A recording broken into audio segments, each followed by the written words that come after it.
All right, class. Today we are going to talk about the topic 9.4 and 9.5. So, in this chapter, gas power cycle, in the last class we talked about the importance of Otto cycle and what is Otto cycle, and then also we talked about some basic definition, right, about the gas power cycle. So today we are going to talk about the reciprocating engine, right? So reciprocating engine, it also involves some thermodynamic cycle. So we will analyze those cycle. Before going to the cycle, I would like to talk about a little bit about the reciprocating engine. So in this in these two animation, you can see that how a reciprocating engine works, right? So in reciprocating engine, it uses one or multiple piston, and it uses that combustion energy or convert the energy, chemical energy and mechanical energy, right? And so you can see, for example, in this one, you can see that there are four different steps is happening here. So let's start from here. So one, it's intaking, and then two is compressing, and three is that burning, and four is exhausting. So four different step is happening in this engine. Or and then we when we buy a car, when you drive a car, you will notice that your car may be four cylinder, or maybe it's a six cylinder, right, or maybe more. So this is an example of a four cylinder engine that has four different piston cylinder arrangement, and you can see that when the piston cylinder is expanding and compressing, it's going up to a certain distance or certain volume, right? So all of those has some certain definition or nomenclature. So we'll go define those, and then we'll analyze this thermodynamic cycle, basically that is consisted of four different process. So one, two, three, four process. So we'll discuss about those. But let me define the reciprocating engine. What is the reciprocating engine? So a reciprocating engine, reciprocating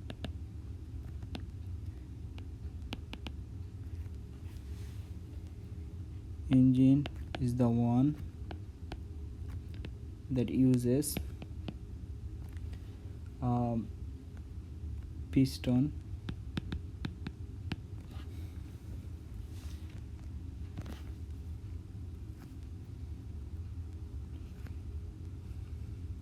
piston to convert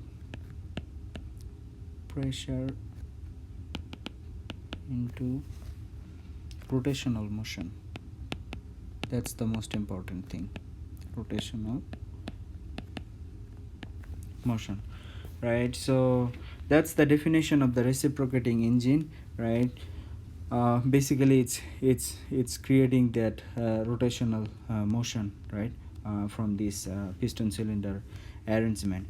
Anyway, so let's define some basic terminology involved in this piston cylinder arrangement. So if we consider this piston cylinder arrangement, we can see that two different things here. One is that intake valve, another is the exhaust valve, right? So intake valve is basically taking the air fuel mixture and then compressing it and then burning it, and then once it's that combustion process is done, then basically it's exhausting, right? So this is inlet and this is outlet. So during this compression and expansion, this piston can travel within the cylinder for a certain height, right? So that certain height is basically defining the stroke. So maximum traveling distance by a piston, it's defining the stroke. And the bore is nothing but internal diameter of that piston, right? So this bore is the internal diameter of that cylinder, sorry, or external diameter of the piston, whichever you like to define. So the stroke volume, if I tell you what is the stroke volume, right? So stroke volume is nothing but the TDC minus, or actually BDC minus TDC. So now the question is, what is the TDC and what is the BDC, right? The TDC is the top dead center, right? And BDC is bottom dead center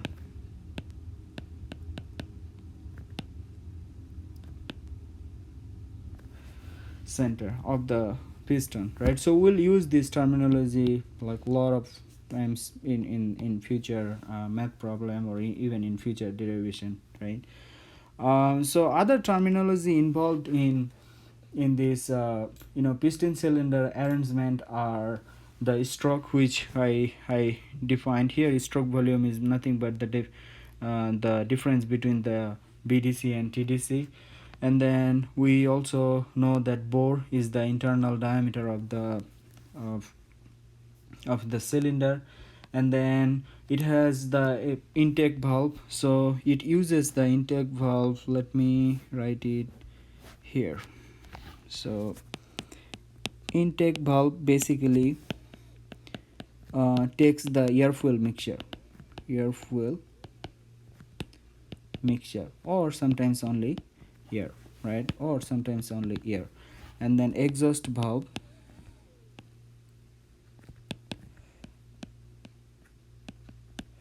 basically expel that combusted products, expel the combustion product.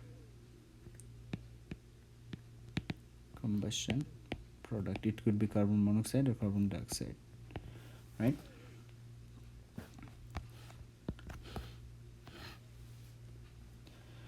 So we already know that some of the basic terminology about the piston cylinder arrangement. However, there is some other parameters we need to consider during the analysis of this piston cylinder arrangement. One of them is the displacement volume, right? So displacement volume is very similar to the stroke. Its displacement volume is also the difference between the TDC and BDC. However, in the clearance volume, this clearance volume, it's basically the difference between the topmost distance minus the TDC, right? So we and in actual case, this piston doesn't go all the way, or this piston doesn't really hit all the way to the valve. There is some distance, or there is some distance in between the valve and the top dead center. That distance is known as the clearance distance, right? So let's define some more terminology as that will help us to understand, or derive some mathematical formula for this type of thermodynamic system, right? So one of them is the compression ratio.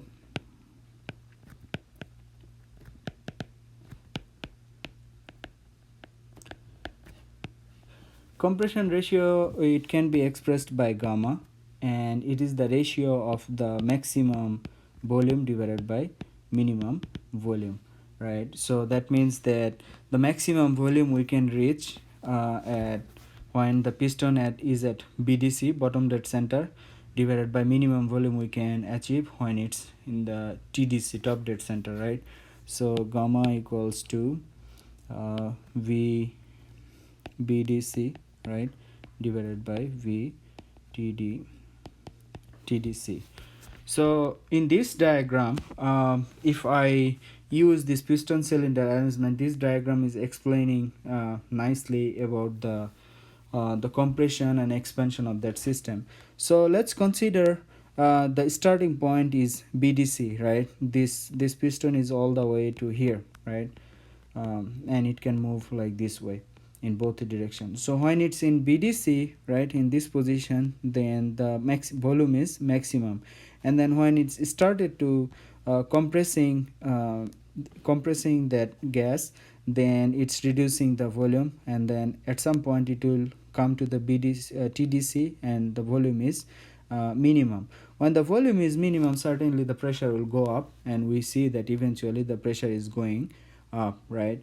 So now the work done by that system, or work done by this system, is basically the area under the curve, right? So if we consider this is a cycle and it has the initial and final point is identical, then the work done, it's basically the area under those curves, right? So um, we know that from the previous chapters that if a system is a closed system, right, if a system is closed system, then um, work done equals to basically nothing but p times pdv, actually p times v2 minus v1, if it operates in between two states. So in this case it will be, excuse me, in this case it will be um, okay, p times v p times bdc minus v tdc, right? So this is the work output by a closed system.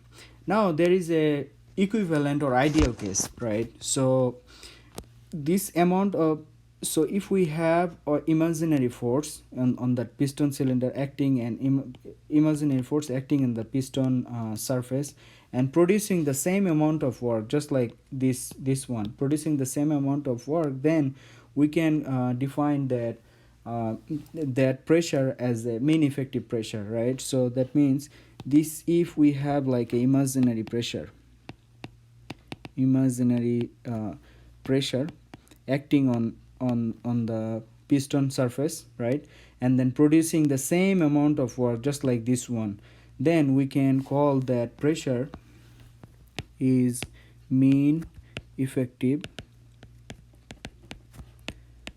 pressure.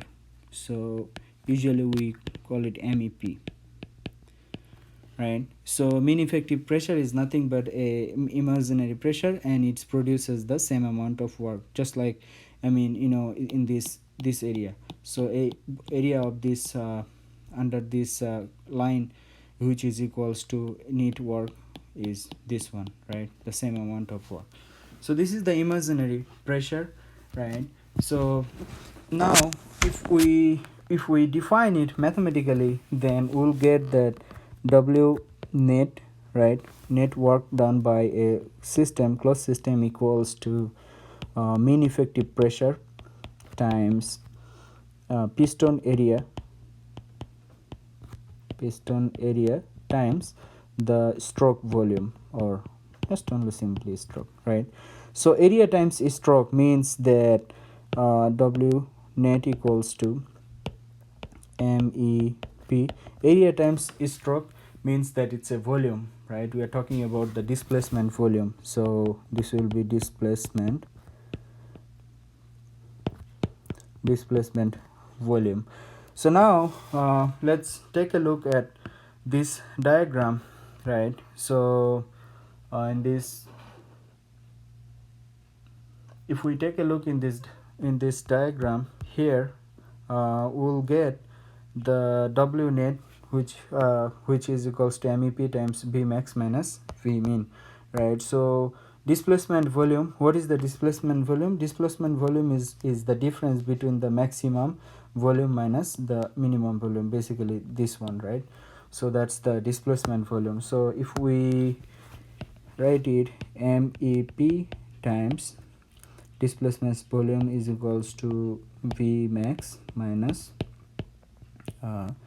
V mean, so W net.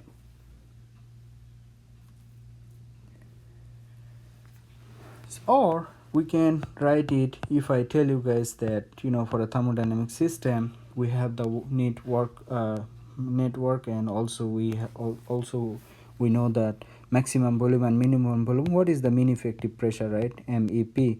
Then you just write like W net divided by V max minus V mean. So that's the definition, or that's the mathematical form of the mean effective pressure. So now we will go ahead and So we are using this piston cylinder arrangement, right? So whenever the piston cylinder arrangement is involved, that means there is some combustion is happening within this arrangement. So all of those engines or all of those device that work under this principle, it's called let me write a page here.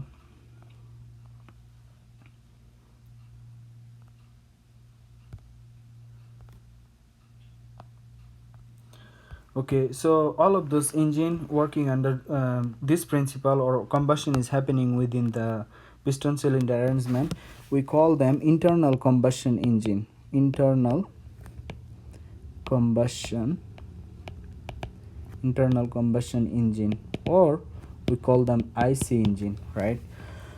So internal combustion engine is two types. One is that spark ignition,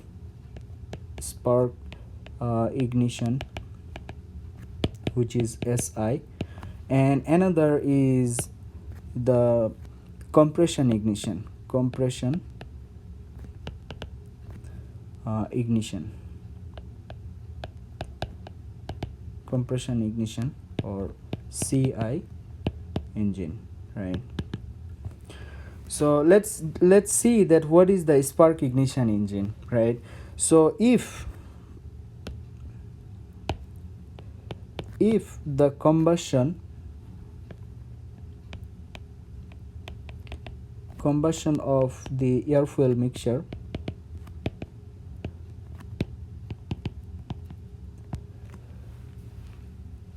is initiated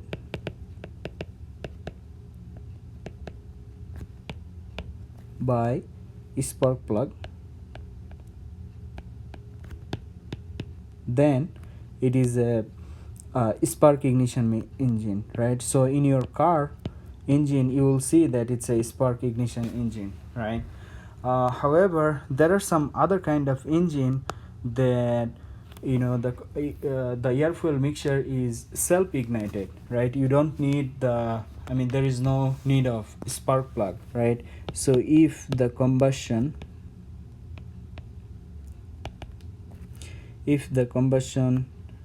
of air fuel mixture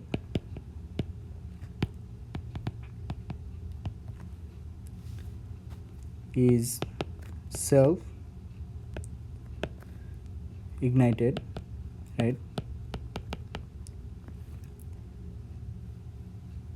as a result of compressing the mixture,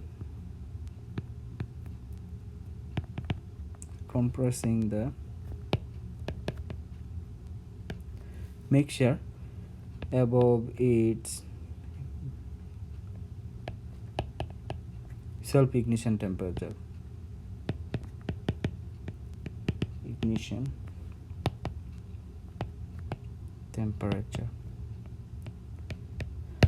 right?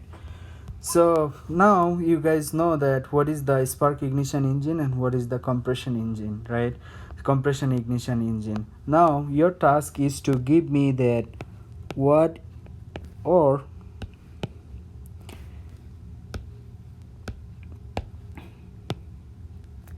name one SI and one CI engine that you see pretty much everyday life. Okay, I'm pretty sure you can find it, which one is the SI and which one is the CI, but don't get confused with the IC.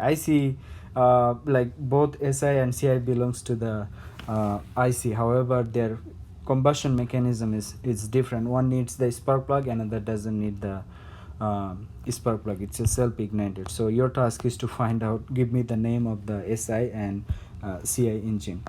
Anyway, so we know that basic mechanism or the mechanism of the compression and expansion of the piston cylinder arrangement. Now let's talk about the cycle, right? So what are the cycle involved in that is basically encompassing the piston cylinder arrangement. So Otto cycle, it's a very famous thermodynamic cycle for this type of piston cylinder arrangement. um, in German scientist, his name is Nicholas Otto, uh, and this cycle is named according to his name, German scientist. Let me write it in. Okay, German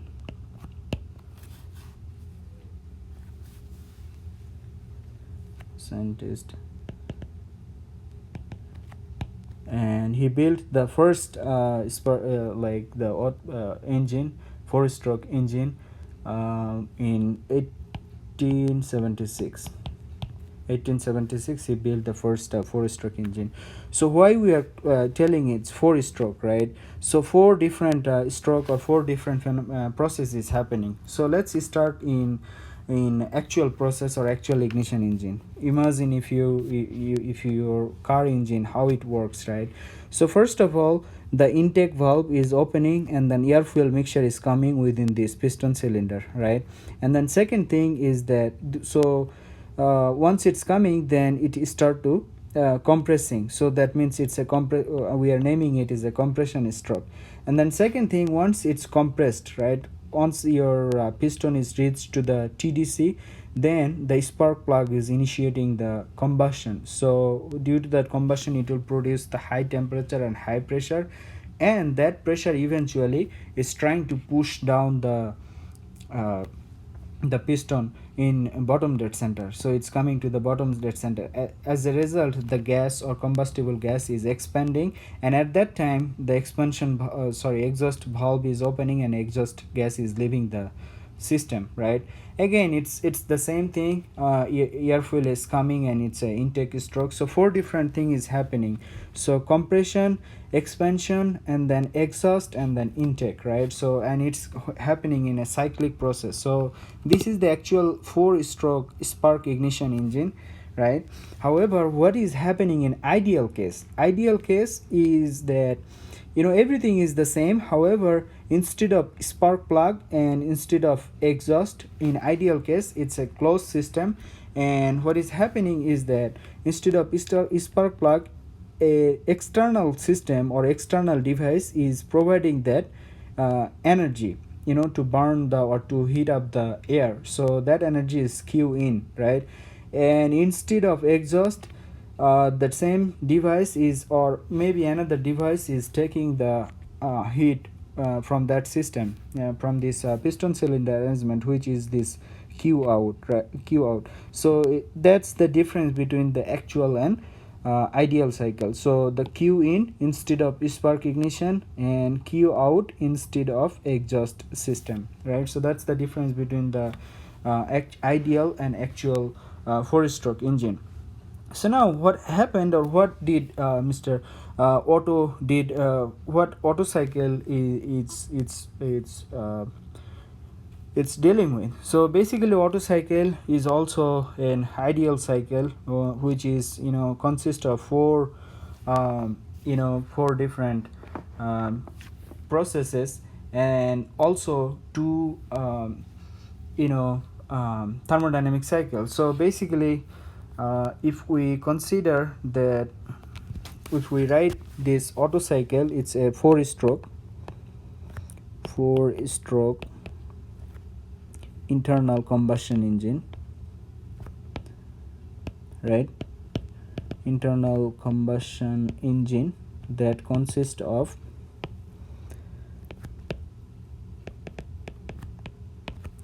number one, piston executes four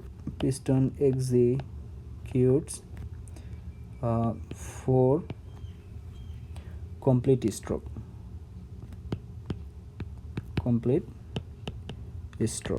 right? And number two, it's crankshaft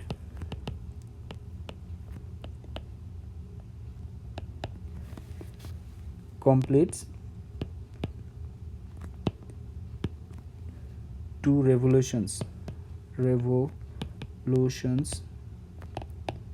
for each thermodynamic cycle.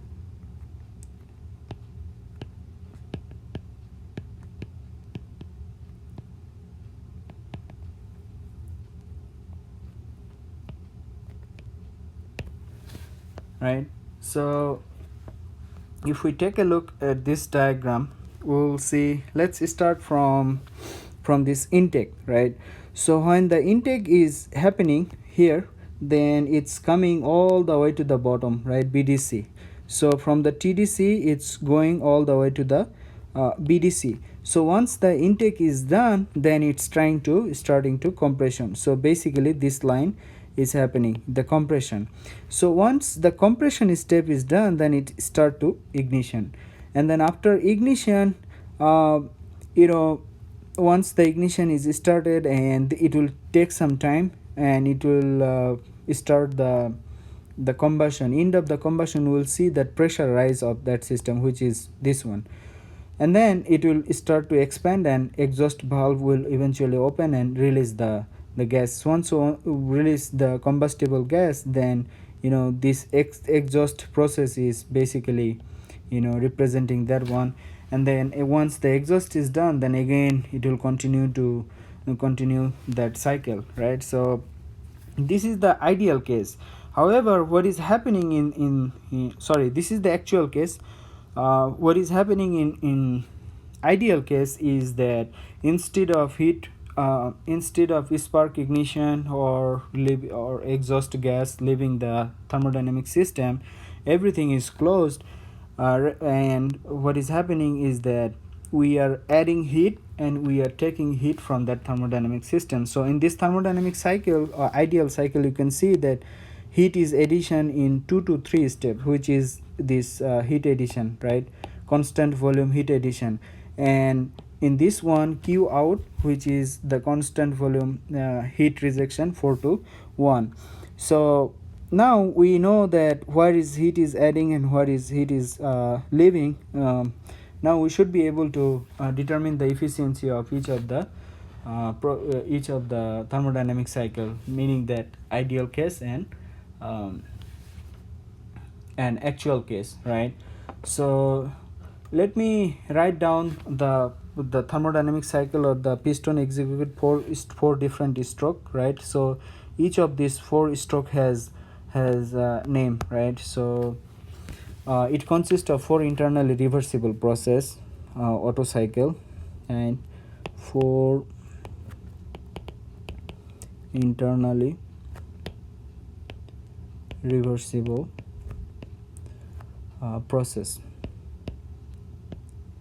So number 1 is isentropic compression. Isentropic compression,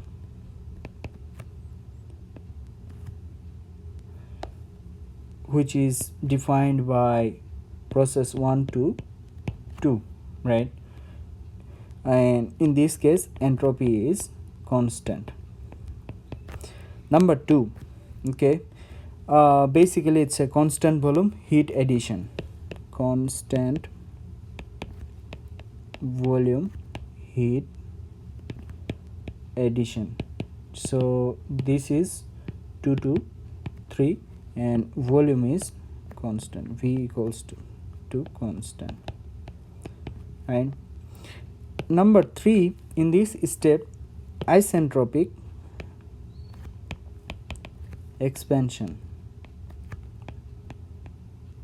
right, which is 3 to 4, and entropy is constant. Number 4 is constant volume heat rejection.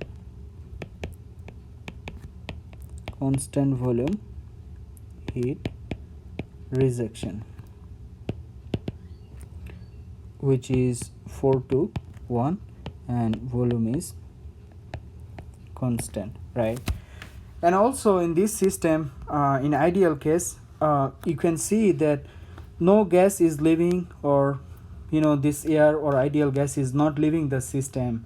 Thus there is no kinetic energy and no potential energy. Then what is going, what is happening? Because it's taking heat and it's releasing heat, only thing is happening here is the changing of the internal energy. So no change in kinetic energy and potential energy, right? So this is one assumption. That means if there is no kinetic energy and potential energy, then only internal energy is changing, right? So if we do the energy balance for this type of closed system, right, we can write that Q in minus Q out, right, plus work in minus work out, which is equals to the total net change of internal energy U, right? So we know that this is the energy balance. We know that there is no kinetic energy and potential energy involved in this process, so that means that whatever is happening here, it's completely happening in the molecular level, and it's basically the changing the internal energy. So now from the from this diagram right here, from this diagram, what can we write about the Q in, right? So we can write about the Q in here and Q out here, right? So if we write the Q in,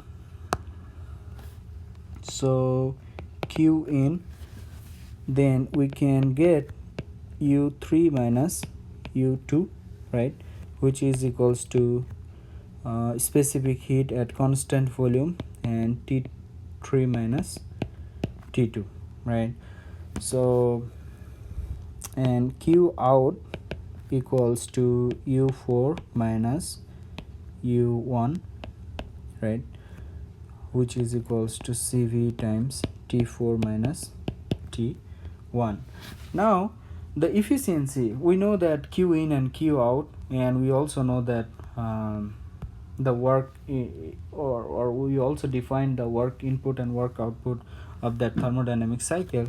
Then efficiency, right, thermal efficiency of Otto cycle will be W net divided by Q in.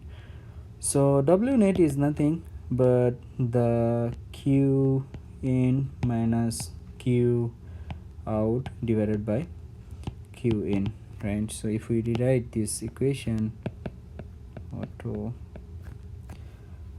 which is equals to 1 minus Q out divided by Q in, so it will be 1 minus T4 minus T1 divided by T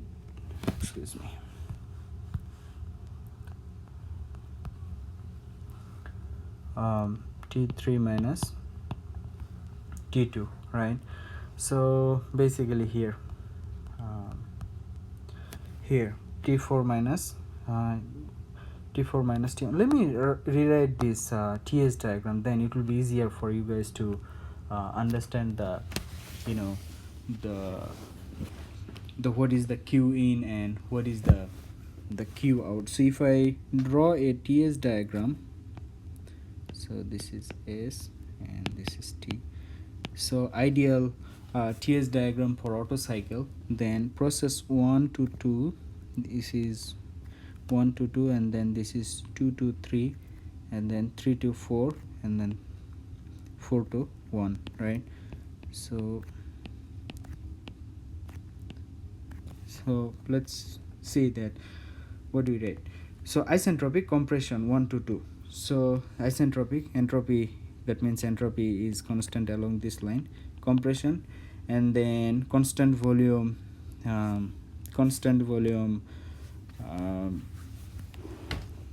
so the one was isentropic compression and constant volume heat addition. So here Q in is coming, Q in, and here Q out, right? TS diagram. And if we draw the PV diagram of the same cycle, ideal cycle, then it will look like 1 to 4, actually 1 to 2 will be something like this, okay, and then 2 to 3 is this, and then 3 to 4 is this, and then 4 to 1. So excuse me, 1 2 3 4, and then 1 2 3 4, right? So heat is Q in and Q out. So this is P and this is P. So now you can see that what is Q out. So for example, if you choose to use the TS diagram, so Q out equals to T4 minus T1, which is here, T4 minus T1, and Q in equals to T3 minus T2, right? So that's how we got this relationship. Now thermal efficiency of Otto, we can simplify it more, right? 1 minus, so what is the common term here? We got 4 different temperature, right? So let's take out the T1 from that expression. So it will be T4 divided by T1 minus 1, and here T2, if we take out T2, then it will be T3 divided by T2 minus 1, right? So for process 1 and 2, process 1 2 and process 3 4 are isentropic. So, and also we saw that V2 and V2 and V3 is the constant here. V2 and V3 is the, for example, this case and this case, right? So if we consider V2 here and V3 here, they're the same, right? If we consider the entropy, then entropy at 2, entropy at 1, they're the same. So for we have the ratio of the temperature of each of the state, like final state, and we in the entropy chapter in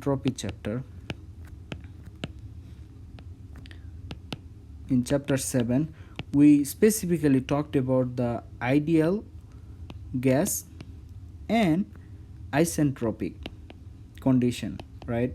If it is isentropic condition and if it is the ideal gas, then the relation between the temperature and volume is like this: T1 divided by T2 equals to V2 divided by V1 to the power K minus 1. Or we can write it in terms of V3 and V4 as well: V3 divided by V4 to the power K minus 1 equals to T4 divided by T3, right? So that's the relationship for ideal gas and isentropic condition. So now if we plug in these values, T1 divided by T2 and T4 divided by T3, then we can simplify that equation. It thermal efficiency of the Otto equals to 1 minus T1 over T2, which is equals to 1 minus 1 over gamma to the power K minus 1. Now what is gamma and what is this K, right? So this K is the specific heat ratio,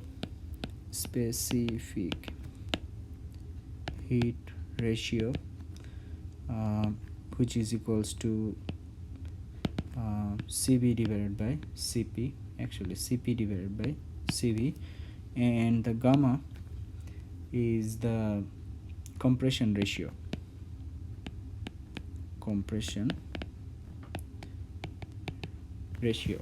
right? So compression ratio, we can write this equals to V max divided by V min, right, which is equals to V1 divided by V2, or if we write it in specific volume, V1 divided by V2, right?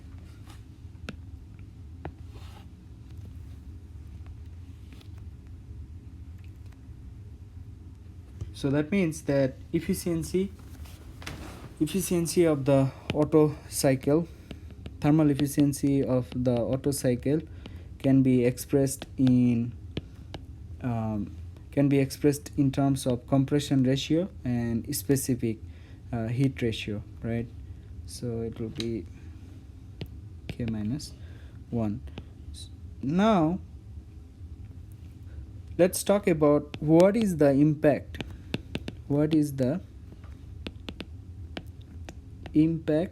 of K and gamma on the thermal efficiency. What is the impact on K and gamma, right? So K is the specific heat ratio and gamma is the compression ratio, right? So if we take a look on the efficiency versus the compression ratio, the graph is something like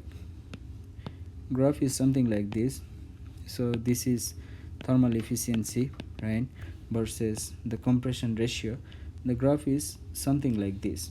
So that means that initially or at low compression ratio, the thermal efficiency increases steep. However, at higher compression ratio, the thermal efficiency, you can see it's not changing anymore, right? It's relative, it's not constant, but it's not changing sharply, right? So for typical compression ratio for gasoline engine, right, for gasoline engine, the gamma value is equals to 8 to 11, right?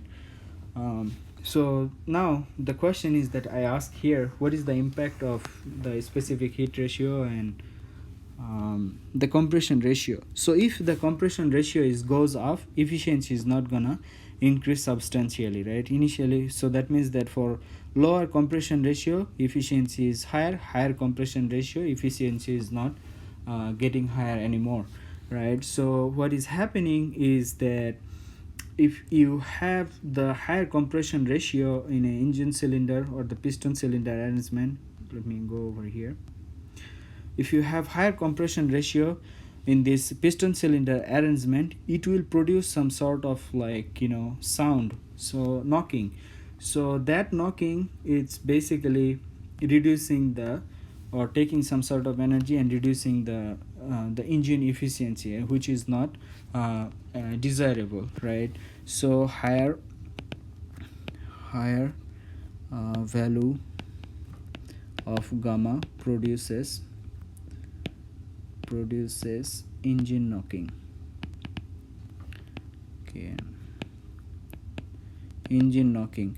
So that to reduce that engine knocking, we usually use the anti-knock, right? Basically mixture of blended or basically the blending of from some sort of ethyl alcohol or tetramethyl alcohol with the gasoline to reduce the anti-knock. Another important term is that also it's initiate the auto ignition. That means that at higher compression ratio, it generate a lot of heat and increase the temperature, and then it exceeds the fuel flash point and it start the auto ignition. That does it's vibrates and it produces a lot of sound. So that's why we use the anti-knock with the fuel or with the hydrocarbon to reduce the engine knock, right? So that's all about the Otto cycle, right? So in this lecture we talked about the Otto cycle, and also we talked about the actual cycle, how a actual cycle deviates from a standard or ideal Otto cycle, right? So it's not like isentropic process, or it's not like constant volume process. So some sort of deviation is happening in between the ideal Otto cycle and four-stroke actual cycle. But again, Otto cycle is something that he proposed this cycle, that's why the actual cycle came, right? Other than people wouldn't be curious to develop a cycle and compare with the Otto cycle. So that's all about the today's topic. I will come back with the math problem based on these two topics. So until then, thank you everybody for watching this video, and I'll come back with the math problem.